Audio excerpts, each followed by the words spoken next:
Hi, everyone. Welcome, and thank you for joining me here today for this talk about CitizenM. I'm super curious about what all of you are doing, but I think I would spend 30 minutes to get to know all of you. So maybe later today we can get to meet each other. Let me start off why I ended up on the wrong stage today. And as a child, I used to live in Amsterdam, and my parents used to own a wine shop. And as they had to work every weekend, my grandfather would take me to Schiphol. And he loved to play tricks on me, and he made me believe that this place was called Hipschool. And even though I knew better, it took me quite some time to learn how to pronounce this place like Schiphol.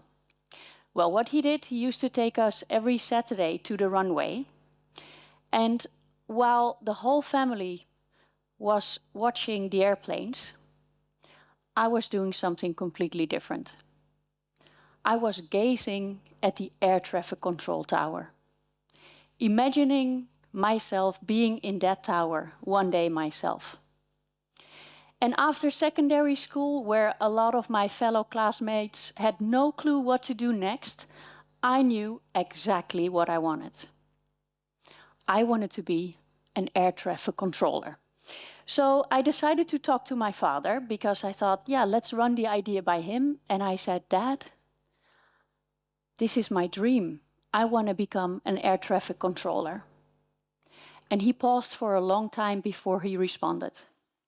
And then he said, Jackie, honey, with your sense of direction, you're going to put the world in danger. What about hospitality management? So that's what I did. That's how I ended up on the wrong stage today, because Frank from Air Traffic Control will be presenting on this exact same red dot, but then 2 blocks later. But I'm proud to present CitizenM. I'm the Director of Culture and People for CitizenM, and I was really triggered when I was invited to this talk today. Excited to have all of you here, and yeah, excited to speak about the human side of business. Before I go on, please make some noise if you know CitizenM. Okay, fantastic. And make a little bit more noise if you ever stayed at one of our hotels. Now, that's excellent. So perfect for those who don't know CitizenM so well yet or never stayed with us. I'm happy to share a little bit more about our concept, but most of all, how we built our human brand. And for those who are familiar with us, yeah, I hope I can still inspire you by sharing with you, yeah, what do we do on a human side of our business? Because that's what we are known for. All right, so let me start off by sharing who is staying with us. And if you look at this picture, this is the kind of people who are staying at CitizenM. It's the next generation of travelers, and that has never changed since we opened. We are targeting frequent travelers. The guests who are staying with us are value conscious. They have a genuine passion for art and design. And they like contemporary style, and they like to stay in a hotel that fits their lifestyle. We like to say that our guests travel by train and drink champagne. Affordable luxury, that's how we call it. Luxury for the wise, not the wealthy. So those people who are staying with us are really value conscious, and they like the efficiency of taking the train to take them from A to B. But once they arrive at their destination, they do not compromise on their experience. They love to drink a glass of champagne or go to a fancy concert or anything like that. Traditional luxury will always exist. Well, if you just briefly think of traditional luxury, you might think of brands like Rolex, Bentley, Burberry, Louis Vuitton. So the traditional luxury will always continue to exist. But if we look at how luxury evolved over the past couple of years, luxury today is much more about emotion and experiences. It's much more about time and efficiency. Think of Netflix, think of your Apple Watch. So luxury has changed, and our concept is to offer affordable luxury. This almost sounds to start like a sales pitch, and that's not how it's meant to be, because most of you already know CitizenM, but it is important for you to understand our concept if you're not so familiar with it just yet. Okay, so let me tell you about a light bulb moment. I call it the story of the red pen. Our founder, Rattan Chadha, who used to own the clothing brand Mexx, had one challenge, and that was that his designers, who would travel the world to go after the latest trends or the latest fabrics, would always knock on his door and say, Rattan, we just can't find a hotel that matches our passion for design and art and still at an affordable price. And guess what Rattan's answer was? Well, then we start to build our own. But then with the idea to disrupt the hospitality business. Let's do it completely different. So that's what they did. And it started really with a lot of frustrations. Now, if you think of traditional hospitality, there's quite some frustrations. And what the team did, they started off with a blank sheet of paper and they took a red pen. And they said, what is it that frustrates a traveler in traditional hospitality? Think of long waiting lines upon check-in or upon check-out. So they started drafting this long list of frustrations. And while I'm speaking, I'd like you to think about frustrations that you might have when you travel to a traditional hotel.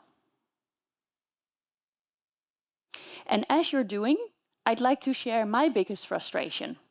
I travel a lot for work. I'm lucky to travel a lot for work. And think about you and your luggage trolley.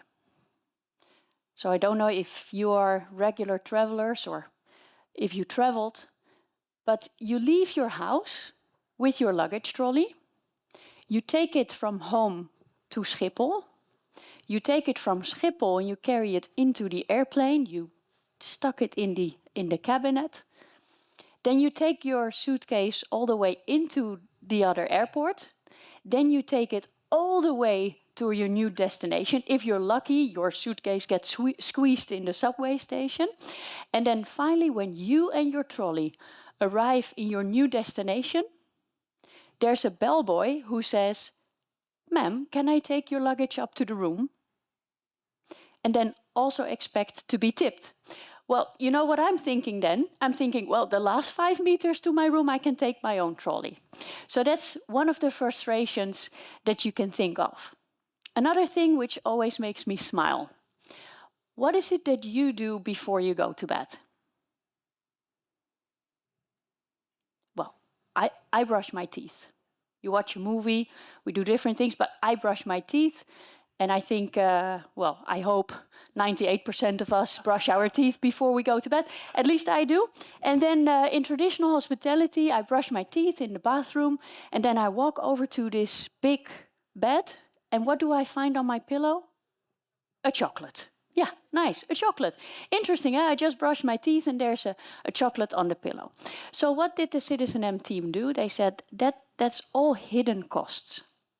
So if we really want to write down all these frustrations and take them away because they're hidden costs and don't add any value, then let's design a hotel concept that disrupts hospitality.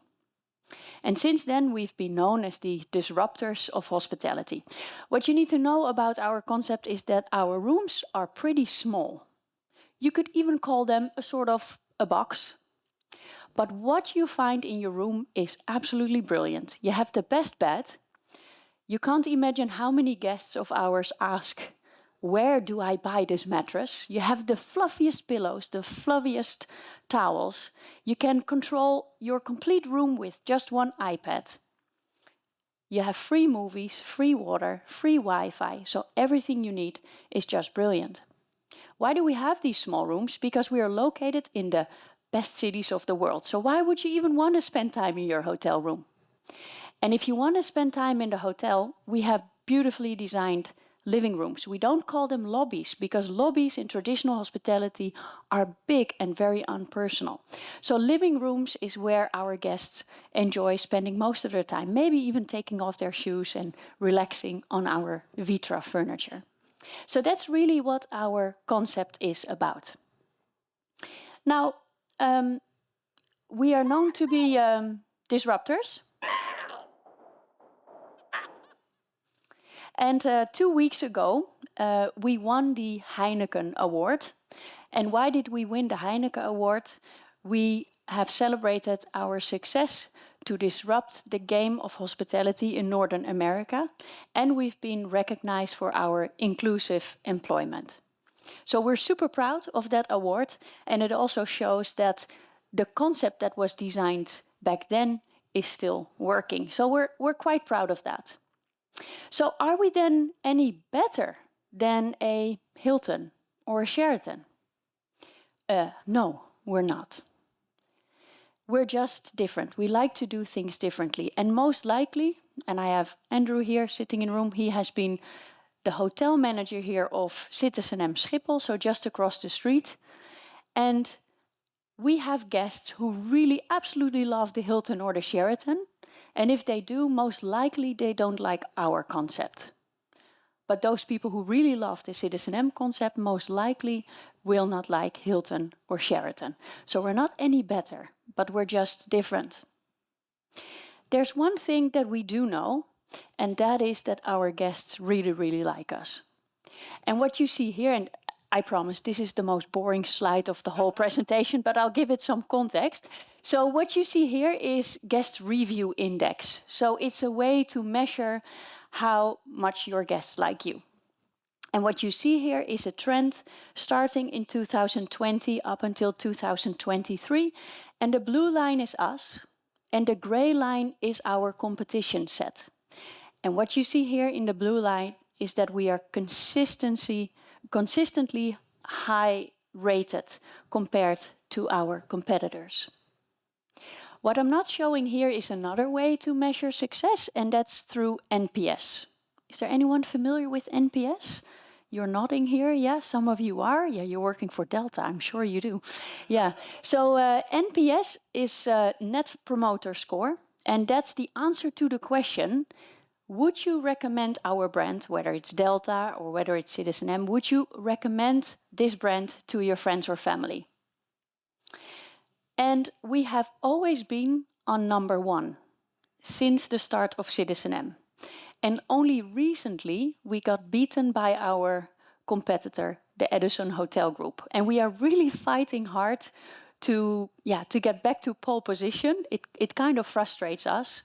The only relieving thought is that that is a full concept and that's not what CitizenM is about. But yet we're fighting hard to get it back. So yeah, we're trying to get back on track to #1. But this is how much our guests like us. Now, let me tell you a story because we are here today to speak about the human side of business. And this is a story about Marta. Thank you. Somebody's waving at me in the back that I'm at 15 minutes. Perfect, thank you. Marta in one of our London hotels, and she's Spanish. And she's really good expressive Spanish. And you can hear her laughter from 2 floors up. And one day she was running a very busy breakfast shift. And a guest came down quite upset, almost a little bit aggressive. And he said, I need a strong coffee now. And Marta was busy making a coffee for another guest. And she said, sir, I'll be right with you. And the guest again repeated himself and said, I need my strong coffee and I need it now. And Marta finished the coffee for the other guest. And what she did, as soon as she was finished, she made a coffee for this guest. And she also took a napkin and a pen. And this is how she served the coffee. She served it and said, here you are, sir, your strong coffee, and have a great day. A huge smile turned up on this guest's face. And it is an example on how our ambassadors make people's day and week, or sometimes even people's life. What we didn't know, and this happens quite often actually, is that one of our competitors was sitting at the bar, because there's quite some other hospitality brands who like to find the secret recipe of CitizenM. And what we didn't know is he was sitting there observing our ambassadors. And when this happened, he asked for the manager. And our manager, Matt, came out, and the guy asked the question, "How do you make your people do this?" And Matt responded kindly, "The answer is in your question. How do you make your people do this? You can't make people do things." If we were to script this experience for our guests, then everybody asking for a strong coffee would get a napkin and strong arms. And then the whole experience is no longer a surprise, but a staged thing, like in traditional hospitality. So how do we build our human brand? Another story about our properties in London. Is there any British person in the room? You, eh? So what is it that there's nothing more that a British person likes in the morning, and that's their cup of tea. Have you ever tried to take away a cup of tea from a Brit? Well, don't even try, because that's really something that they like. So when we opened our first hotel in London, we got a lot of requests for a kettle in the room, and that was one of the things that was scratched off as part of frustrations. And we got so many requests, "Can we please have a kettle in the room?" So what did we do? We decided not to do it, no matter how many requests we got. Why? Remember our concept of affordable luxury? Whatever we give to our guests is of high quality. So if you drink a cup of tea at CitizenM, we want you to drink a freshly brewed cup of tea. And while we are preparing your tea, there's a real genuine moment of connection with one of our ambassadors. So in that way, we stay really close to who we are. We don't compromise on our concept. And yeah, we win some and we lose some, because through that way, we also lose some guests. But we know that those who belong to CitizenM get absolutely the best of the best. So it is a story about tea, and it's a story about coffee, and it sounds so simple, and it's not always easy.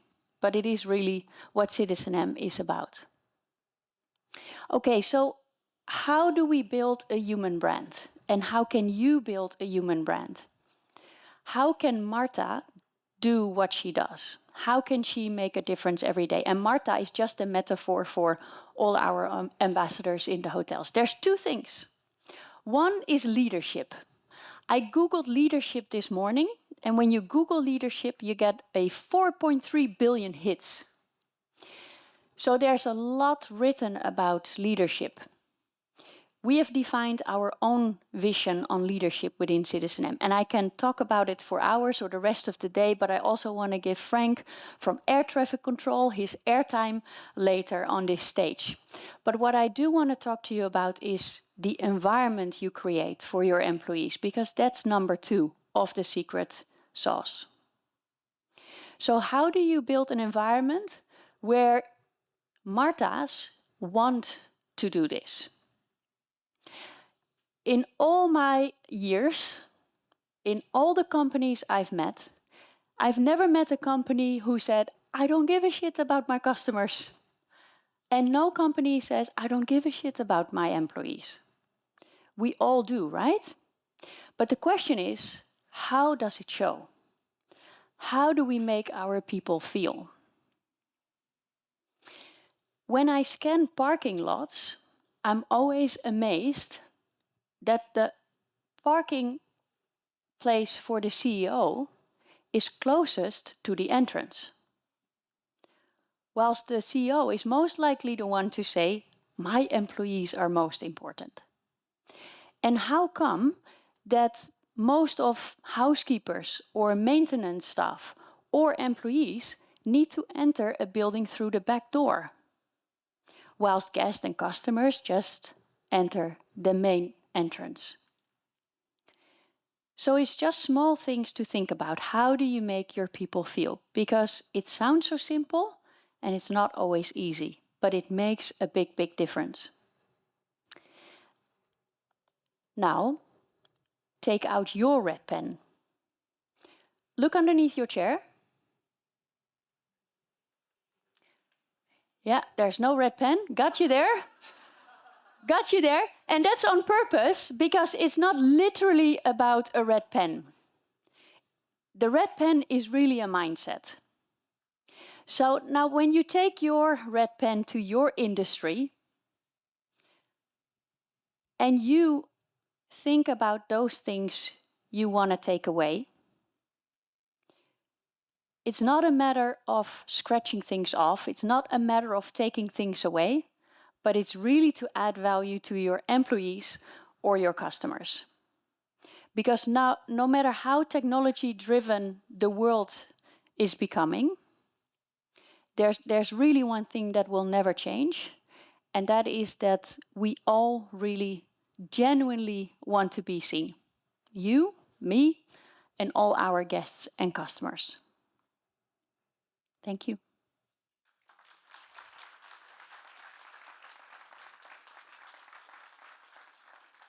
The lady in the back has been waving at me for several times, so I was constantly thinking, wrap up, wrap up. How much time do we need? Do we have? Okay, 5 minutes for questions, if you have any. It can be quite hectic in a hotel with stuff happening, fires to be put out. How do you create time for the leaders to take time out to check in with their team? Yeah, that's a very good question, because what I haven't shared about CitizenM is that part of our disruptive hotel model is that a shift is run by only 5 ambassadors. So if you think of traditional hospitality, there's 5 people at the reception desk, 5 people in the restaurant, 5 bellboys. So only 5. So time is limited. And the secret to that is that we are very tech savvy. So we support the teams through excellent technology. So for example, we have a self-service check-in and check-out. So our ambassadors are not spending time on the nitty-gritty tasks, but we free them up through technology so that they have time to spend with our guests. And again, that's not easy either. You must see them running around. But through the environment we create with them, they are really a team. Yeah, but very good question. But technology is really the secret behind it, making it simple for them. Love your question. Any other questions or burning thoughts? Yeah, do you give your employees and your guests also a red pen so they can share their frustrations and so you can add further value? Yeah, so we ask a lot of feedback to our guests through various ways. And what we started doing a couple of years ago is really also including focus groups to really involve our guests in the decisions that we make, mainly on solutions or products that we design. Because product development is going so super fast that we really value, before we start building something, is this really something that our guests are looking for? Yeah. And also your employees, because I see many happy people, but when someone starts at CitizenM, it's not by definition a happy person that starts to laugh, and etc. How do you keep them happy and happy to work? Yeah, that's a good question. So what you're saying is, well, I can imagine that when they start, they're not the happy, smiling people, but I think 90% of people that we hire are non-hospitality professionals. And we do that on purpose. So we have casting days, and during casting days, we select people who are genuinely great with people. And very often we get the question, but how do you motivate your people? Your question is kind of similar. And my simple response to that always is, you really don't need to motivate your people, because you hire them motivated. If you hire genuinely nice people who are excited to start with you, there's only one thing you need to do, and that is to not break down that motivation. And what happens in many companies is that people start on a high and highly motivated, but throughout their journey as an employee, things happen that breaks down their motivation. But if you reverse that thought, then it's more about how do you create an environment where people can just remain to be themselves. And that sounds rosy. Of course, we also have downsides. But in our leadership philosophy, we speak about facilitating happiness. And that is not about being a clown and energizing all day, but it's really about also letting go of people who've lost their purpose with CitizenM. And sometimes that's hard to swallow for the individual, but the best decision in the long run. So it's a different mindset. Yeah. Maybe also a red pen mindset. Good one. Yeah. Do we need to wrap up? Yeah? Okay. Yeah, we also want to give you time to find your way to the next stage. For sure, I'm going to stay here for Frank from Air Traffic Control. I desperately want to see him. But if you have any questions, well, you know my name. You can always reach out. We are always excited to brainstorm and to also, learn from you. And thanks a lot for joining, and enjoy the rest of the day.